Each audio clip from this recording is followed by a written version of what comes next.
Hello दोस्तों।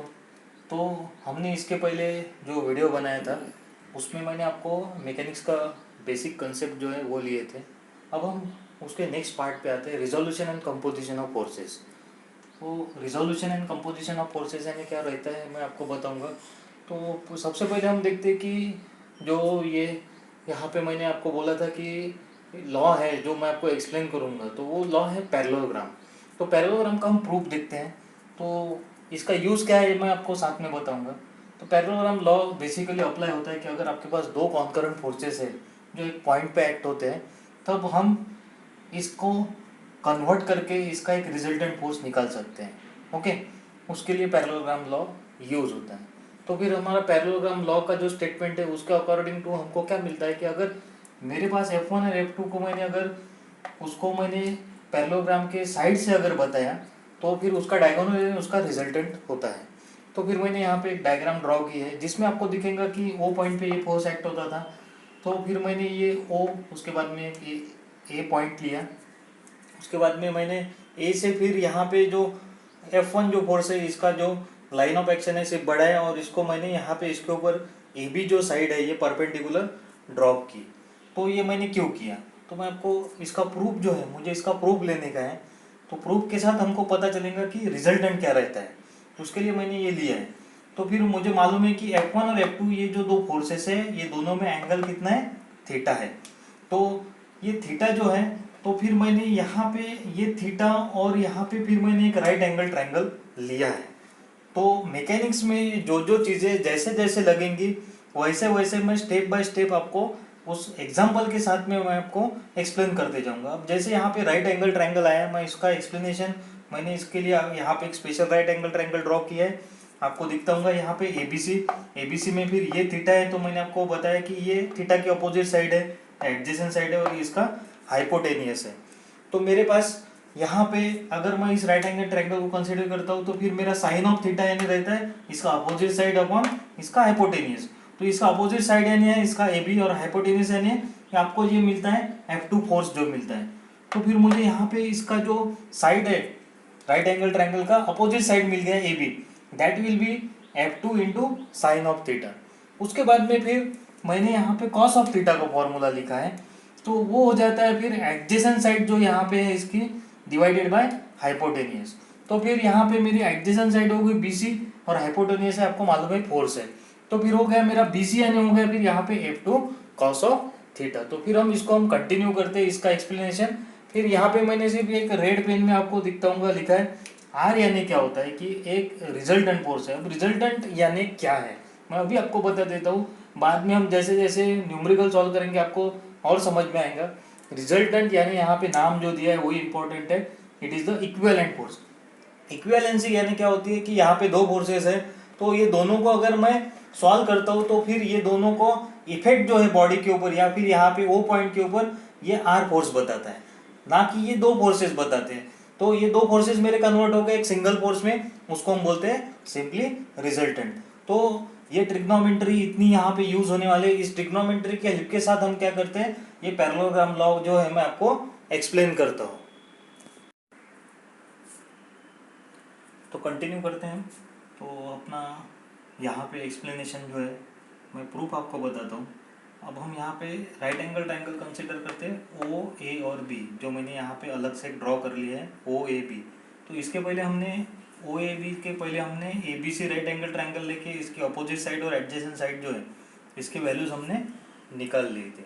तो फिर यहाँ पे जो अपना पाइथागोरस थ्योरम है, पाइथागोरस थ्योरम हम अप्लाई करते हैं तो hypotenuse square that is O square that will be is equal to opposite square plus adjacent square that is A B square plus O B square, A B square plus O B square. तो फिर हम यहाँ पे जो O B है तो O B अपने पास यहाँ पे दो पार्ट में है, एक है यहाँ पे ओ सी और दूसरा है बी सी या फिर सी बी। तो फिर हमको मिल गया A B square plus O C plus C B whole square. तो फिर हम इसको सॉल्व करते हैं A plus B whole square से। तो A plus B whole square यानी क्या रहता है A square plus B square plus 2 times A B. तो फिर हम यहाँ पे क्या करते हैं कि ओ यानी हमको मिलता है यहाँ पे आर, तो ये वैल्यूज हम यहाँ पे पुटअप करेंगे आर होता है। उसके बाद में यहाँ पे ए बी, उसके बाद में फिर यहाँ पे ए बी की जो वैल्यू है, फिर हम यहाँ पे ए बी की वैल्यू जो हमने इसके पहले जो निकाली थी, जो हमने कैलकुलेट की थी, वो पुटअप करेंगे। उसके बाद में हम ओ सी की वैल्यू यहाँ पे पुटअप करेंगे और इसको हम सॉल्व करेंगे। तो हम इसको अगर सॉल्व करते हैं तो यहाँ पे ये putting the values of O A is equal to R, उसके बाद में ए बी, उसके बाद में F one and values of यहाँ पे हो गया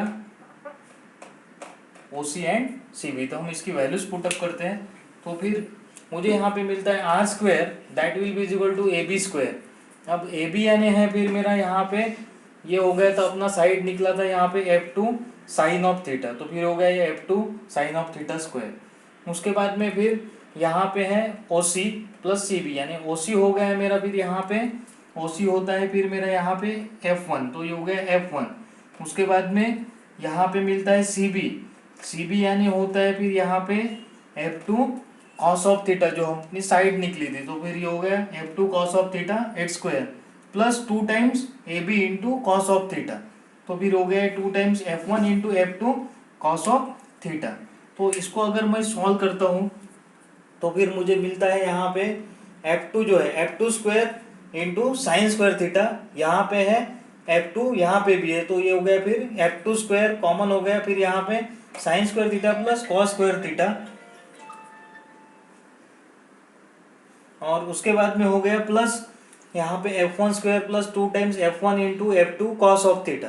तो अगर मैं इसकी वैल्यू निकालता हूँ तो फिर मुझे यहाँ पे वैल्यू मिल जाती है R will be equal to under root of F one square plus F two square plus 2 times F one into F two cos of theta.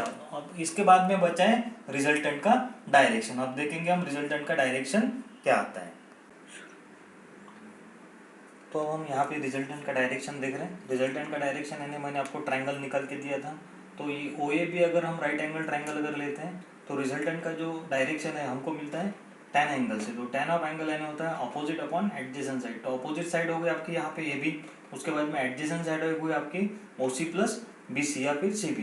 तो इसके पहले हमने सब वैल्यूज देखे थे, हम पुटअप कर लेंगे। सो अल्फा हो जाएगा फिर आपका tan ऑफ इनवर्स, यहाँ पे ए बी यानी हो गया F two sine of theta, यहाँ पे हो गया ये एफ वन प्लस ये हो गया F two cos of theta. तो ये हो गया अपना रिजल्टेंट का डायरेक्शन।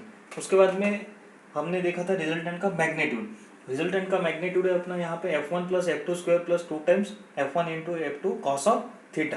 तो यहाँ पे अगर आपके पास ये केस आती है कौन सी, अगर आपका थीटा अगर आपका 0 डिग्री है, हाँ थीटा अगर आपका 0 डिग्री है, यानी इसका मीनिंग क्या होता है कि एफ वन और आपका एफ टू ये दोनों भी एक लाइन में हो जा रहे हैं, यानी कोलिनियर हो रहे हैं। तो फिर यहाँ पे कॉस थीटा यानी क्या होता है, कॉस जीरो यानी होता है फिर यहाँ पे 1, तो फिर कॉस जीरो अगर आप 1 पुटअप करते हो तो फिर आपको रिजल्टेंट का यहाँ पे मैग्नीट्यूड मिलता है F one plus F two square plus F one into F to. उसके बाद में दूसरे केस में अगर आपका थीटा जो है ये हो गया 90 डिग्री। अब 90 डिग्री हो गए यानी आपके ये जो दो फोर्सेस है एफ वन और एफ टू ये क्या हो गए, परपेंडिकुलर टू ईच अदर। ये हो गया आपका थीटा, ये हो गया आपका theta that will be is equal to 90 degree. तो यहाँ पे अगर आपकी ऐसी केस आती है तो cos 90 यानी 0 हो जाता है, तो फिर आपका रिजल्टेंट हो जाता है R E will be is equal to square root of F one square plus F two square. उसके बाद में तीसरी कंडीशन अपने पास आती है, थीटा अगर आपका हो गया 180 डिग्री, यानी 180 डिग्री से आपका थीटा जो है ये दोनों के बीच का जो एंगल है ये 180 हो गया, यानी आपका ये फोर्स जो है आपका F2 इधर आ गया, यानी थीटा आपका पूरा 180, यानी कोलिनियर होते हैं मगर अपोजिट डायरेक्शन में अगर चले गए तो फिर आपका cos 180 जो है वो -1 हो जाता है। तो अपने पास यहाँ पे भी रिजल्टेंट आ जाता है F1 square plus F2 square minus F1 into F2। तो ये हो गए अपने कुछ ऐसे स्टैंडर्ड केसेस। ये स्टैंडर्ड केसेस इसलिए रहती है कि क्योंकि अगर आपको ये स्टैंडर्ड केसेस मालूम है तो आप डायरेक्टली पूरा इक्वेशन सॉल्व ना करते हुए डायरेक्टली आप रिजल्टेंट का मैग्नीट्यूड उसका डायरेक्शन अगर आपको मालूम है तो आप उसको क्या कर सकते हो, कैलकुलेट कर सकते हो। अब इसके बाद में फिर यहाँ पे पैरेललोग्राम लॉ का ये प्रूफ कंप्लीट हो गया। इसमें से अपने पास दो इंपॉर्टेंट फॉर्मूले आ गए, एक आ गया रिजल्टेंट का फॉर्मूला और आ गया दूसरा उसके डायरेक्शन का फॉर्मूला। अब इस पैरेललोग्राम लॉ से हम एक ट्राइंगल लॉ जो है वो हम पढ़ते हैं, वो काफ़ी इंपॉर्टेंट है और ट्राइंगल लॉ का भी हम अप्लीकेशन देखेंगे और उसके बाद में मैं आपको बताता हूँ कि ट्राइंगल लॉ क्या है, हम किस लिए वो यूज़ करते हैं। तो हम यहाँ पे पैरेललोग्राम लॉ देखने के बाद जो डायग्राम है पैरेललोग्राम की मैंने वैसे की वैसी रखी है। इसका रीज़न इसलिए कि हम इस पैरेललोग्राम लॉ से ही उसको हम ट्रायंगल लॉ में कन्वर्ट करते हैं। तो देखो फिर ट्रायंगल लॉ में ये कैसे कन्वर्ट होता है। ट्रायंगल लॉ में कन्वर्ट होते वक्त जो आपके पास यहाँ पे जो पॉइंट्स मिलते हैं, यहाँ पे एक ओ पॉइंट है, उसके बाद में एक आपका यहाँ पे ए पॉइंट है, और उसके बाद में मैं कहता हूँ ये सी पॉइंट है। तो अगर मुझे फोर्स F1 लेने का है तो मैं F1 फोर्स जो है O से लेके C तक मैं प्लॉट करता हूँ। उसका जो कुछ भी मैग्नीट्यूड होगा उसके डायरेक्शन में मैं इसको ग्राफिकली प्लॉट करता हूँ, यानी मैं प्लॉट कर रहा हूँ अभी इसको। फिर जहाँ पे मेरा ये फोर्स एंड होता है तो फिर वहाँ से मैं F2 जो फोर्स है उसके डायरेक्शन में क्या करता हूँ, प्लॉट करता हूँ। अब ये दोनों प्लॉट करने के बाद मैं क्या करता हूँ, यहाँ पे O2A जो है O2A को मैं ज्वाइन करता हूँ। तो ज्वाइन करने के बाद जो क्लोजिंग साइड मिलती है इसको हम क्लोजिंग साइड बोलते हैं। तो इस क्लोजिंग साइड को हम बोलते हैं फिर उसका रिजल्टेंट फोर्स। तो अब हम यहाँ पे इसके एंगल्स देखते हैं। तो मुझे दिखता है कि यहाँ पे रिजल्टेंट का एंगल हॉरिजॉन्टल के साथ यानी F1 के साथ कितना है, अल्फा। उसके बाद में यहाँ पे F2 और F1 जो फोर्स है ये दोनों के बीच का एंगल कितना है, थीटा। तो ये दो एंगल अपने को यहाँ पे क्लियर दिख रहे। तो यहाँ पे ये टोटल एंगल 180 रहता है, तो फिर ये रिमेनिंग एंगल रहेगा अपना 180 माइनस थीटा। अब ऊपर आते हैं हम। ऊपर मुझे मालूम है कि ये जो OA साइड है, OA साइड का F1 के साथ यानी हॉरिजॉन्टल के साथ एंगल है अल्फा। तो फिर मुझे यहाँ पे अगर मैं इसका हॉरिजॉन्टल के साथ अगर एंगल लूंगा तो वो कितना हो जाएगा फिर यहाँ पे अल्फा। और फिर मुझे ये भी मालूम है कि हॉरिजॉन्टल के साथ यहाँ पे मेरा F2 जो फोर्स है, F2 जो दिख रहा है आपको यहाँ पे, इसका एंगल कितना है, थीटा है। तो फिर आपका यहाँ पे ये हॉरिजॉन्टल के साथ F2 का एंगल कितना हो गया, थीटा। तो टोटल एंगल हो गया थीटा, ये हो गया फिर अल्फा। फिर यहाँ पे जो ये मेरा R फोर्स है और उसके बाद में जो F2 फोर्स है, ये दोनों के बीच का एंगल कितना हो गया, बच गया कितना फिर, ये थीटा माइनस अल्फा। तो फिर यहाँ पे क्या हो गया कि हमने यहाँ पे पैरेललोग्राम से फिर क्या ड्रॉ किया, एक ट्रायंगल जिसमें इंक्लूडेड एंगल्स जो है हमने क्या किए यहाँ पे कैलकुलेट किए। तो ये जो तीन एंगल्स जो हैं और ये जो फोर्सेस है तो इसके ऊपर हम लगाते हैं फिर यहाँ पे साइन रूल या फिर साइन लॉ। तो फिर साइन रूल या फिर साइन लॉ अपना होता है फिर यहाँ पे अगर मैं यहाँ पे F1 फोर्स अगर लेता हूँ तो वो प्रोपोर्शनल रहता है sine of angle between other two forces. तो अदर टू फोर्सेस मेरे यहाँ पे फिर बचते हैं कौन से, एक R है और उसके बाद में F है, तो F2 है। तो फिर ये एंगल हमने निकाला है यहाँ पे थीटा माइनस अल्फा। तो मिल गया मुझे यहाँ पे ratio F1 upon sine of angle theta minus alpha.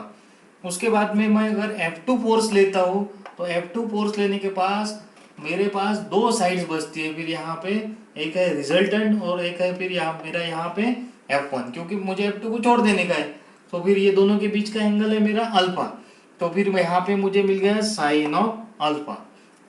फिर मेरा यहाँ पे थर्ड साइड है फिर यहाँ पे रिजल्टेंट। अगर मैं रिजल्टेंट लेता हूँ तो मुझे मालूम है कि ये जो दो फोर्सेस है तो फिर ये बचता है F1 और F2। और F1 और F2 जो है, अब F1 और F2 के बीच में एंगल मुझे मिल रहा है 180 माइनस थीटा। तो फिर मेरे पास यहाँ पे आ गया R upon sine of 180 minus theta. तो ये हो गया ट्रायंगल लॉ। तो ट्रायंगल लॉ हमारा एक स्पेशल एप्लीकेशन है जब आपको फोर्सेस इंक्लाइंड एक्सिस पे अगर आपको कुछ रिजॉल्व करने के या फिर इंक्लाइंड एक्सिस से आपको कुछ अनदर फोर्सेस अगर आपको कैलकुलेट करने के हैं तो उस स्पेशल केस में हम ये क्या करते हैं, ट्रायंगल लॉ हम अप्लाई करते हैं।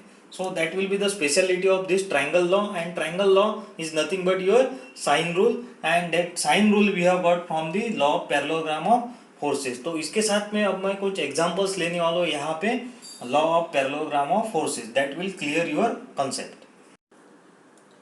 तो अब हम यहाँ पे एक एग्जांपल लेते हैं पैरेललोग्राम लॉ पे। तो एग्जांपल है determine resultant of two forces. इसके साथ में हम इसका डायरेक्शन भी देख लेते हैं, यानी आपको पहले प्रॉब्लम में समझ आ जाएगा कि पैरेललोग्राम लॉ के एग्जांपल कैसे रहते हैं। तो फिर आपको यहाँ पे दिखते होंगे कि दो फोर्सेस, यहाँ पे ये एक्स एक्सिस है और ये एक वाई एक्सिस आपको दिखता है। तो एक्स के साथ ये फोर्स जो है 600 न्यूटन, इसका एंगल है 60 डिग्री। तो हम क्या करते हैं, इसको पैरेललोग्राम के साइड में हम इसको प्लॉट करते हैं। तो आपको दिखता होगा कि ये यहाँ पे सिंगल कॉन्करेंट पॉइंट पे एक्ट हो रहे हैं। तो ये पॉइंट को हम O नाम देते हैं और उसके साथ में ये फोर्सेस उस डायरेक्शन में हम प्लॉट करते हैं। तो देखो हमारे पास पहला फोर्स यहाँ पे O से मैंने प्लॉट किया, फिर 600 न्यूटन जैसे दिखता है वैसे। उसके बाद में यहाँ पे मेरा दूसरा जो फोर्स है वो कौन सा है, 400 न्यूटन। अब यहाँ पे एंगल जो है ये दिया है कितना, 60 डिग्री। तो फिर यहाँ पे अपना एंगल बचता है 180 माइनस 60, 180 माइनस 60 यानी ये दोनों फोर्सेस के बीच का एंगल हो गया कितना, 120। अब हम क्या करते हैं, इसको एक पैरेललोग्राम में हम कन्वर्ट करते हैं। पर पैरेललोग्राम में कन्वर्ट करने के लिए एक लाइन में ड्रॉ करूंगा पैरेलल टू 600 न्यूटन, ये हो गए। उसके बाद में एक मैं लाइन ड्रॉ करूंगा 400 को पैरेलल, तो मैंने यहाँ पे एक लाइन दूसरी ड्रॉ कर ली यहाँ पे 400 को पैरेलल। और ये जो पॉइंट है जहाँ से एक्ट हो रहे थे यहाँ से मुझे मिल जाएगा फिर इसका रिजल्टेंट फोर्स। तो मैं ये ड्रॉ करता हूँ यहाँ पे इसका रिजल्टेंट फोर्स मुझे मिल गया, फिर यहाँ पे ये आर। ठीक है, अब आर जो है, आर ये डायरेक्शन बनाता है यहाँ पे जो कुछ भी फोर्स है 400 न्यूटन इसके साथ अल्फा। तो फिर मुझे यहाँ पे डायग्राम में से फिर मुझे यहाँ पे डाटा मिलता है। सपोज मैं इसको कहता हूँ, इस फोर्स को F1, इसको मैं देता हूँ नाम F2। तो फिर डाटा जो मिलता है हम लिख लेते हैं। फिर यहाँ पे डाटा हो गया मेरा F1 is equal to 600 Newton.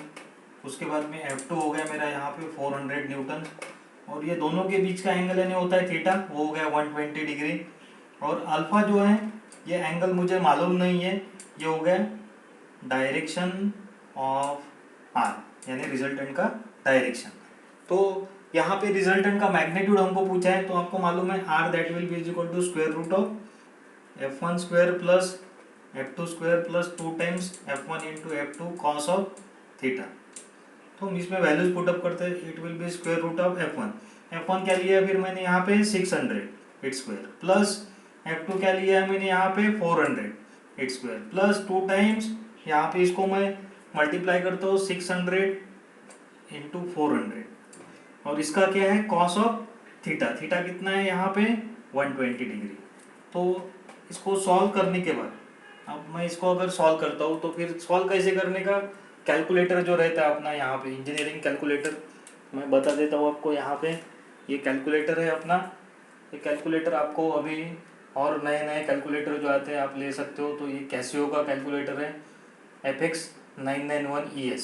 इसमें मैं आपको ये सॉल्व करके बताता हूँ। मैं यहाँ पे पहले इस क्वांटिटी को सॉल्व कर लेता हूँ। देखो तो ये 2 टाइम्स 600 इंटू 400 इक्वल टू, और जो आया है आंसर उसका है कॉस ऑफ 120, ये हो गया कॉस ऑफ 120, ये वैल्यू मुझे मिल गई माइनस 4 टाइम्स 0 प्लस इसमें है 600 square plus 400 square equal to, इसका आंसर आ गया। अब इसका मैं स्क्वायर रूट निकाल लूंगा आंसर का, square root of answer. So that will be is equal to 529 point, यहाँ पे मुझे मिलता है यहाँ पे 529.15 न्यूटन्स। ये हो गया मेरा resultant of the two forces जो हमको फाइंड आउट करने के थे। कौन से थे, 600 और 400। तो हमने लॉ यूज किया फिर यहाँ पे पैरेललोग्राम लॉ। फिर बचा है मेरा रिजल्टेंट का डायरेक्शन। अब हम रिजल्टेंट का डायरेक्शन निकालते हैं। रिजल्टेंट का डायरेक्शन है फिर मेरा यहाँ पे कौन सा है, अल्फा, बराबर है। तो अल्फा जो हमने लॉ पढ़ा था उसी हिसाब से मैं बताता हूँ कि tan ऑफ अल्फा, तो यहाँ पे जो अल्फा यानी यहाँ की इसकी जो अपोजिट साइड जो है जो हमने लिया था, देखो अब यहाँ पे F1 है, हाँ, तो आपका जो यहाँ पे एंगल हो जाएगा फिर यहाँ पे tan of alpha that will be is equal to, ये हो गया फिर मेरा F1, ये हो गया मेरा sine of theta divided by फिर यहाँ पे है F2 plus F1 cos of theta. तो हम सिंपली इसमें वैल्यूज पुटअप करते हैं। तो देखो वैल्यूज पुटअप करने के बाद यहाँ पे रिजल्टेंट का डायरेक्शन हमको मिल जाएगा। तो देखो फिर कैसे मिलता है उसको हम सॉल्व करते हैं। तो tan alpha that will be is equal to F1 का मैग्नीट्यूड मैंने यहाँ पे लिखा, देखो 600 sine of angle 120 divided by F2 है मेरा यहाँ पे 400 प्लस 600 कॉस ऑफ 120 ठीक है। अब इसको हम फिर से पिछली बार जैसे बताया उसको हम अगर कैलकुलेटर में सॉल्व करते हैं तो alpha that will be equal to tan of inverse. तो ये सॉल्व करने के बाद मेरे पास जो कुछ भी वैल्यू आई है मैं इसमें पुटअप करता हूँ। तो यहाँ पे वैल्यू इसको सॉल्व करने के बाद मुझे जो कुछ वैल्यू मिलती है अल्फा की वो मुझे मिली है यहाँ पे 79.11 डिग्री। ये हो गया मेरा एंगल अल्फा। तो ये मेरा एंगल अल्फा जो है ये मेरा एंगल मेरा अल्फा यहाँ पे फाइंड आउट हुआ है F2 फोर्स के साथ। तो ये हो गया एक एग्जांपल पैरेललोग्राम लॉ के ऊपर, और इसके ऊपर हम 2-4 और न्यूमेरिकल लेते हैं, यानी आपका कंसेप्ट पूरा क्लियर हो जाएंगे।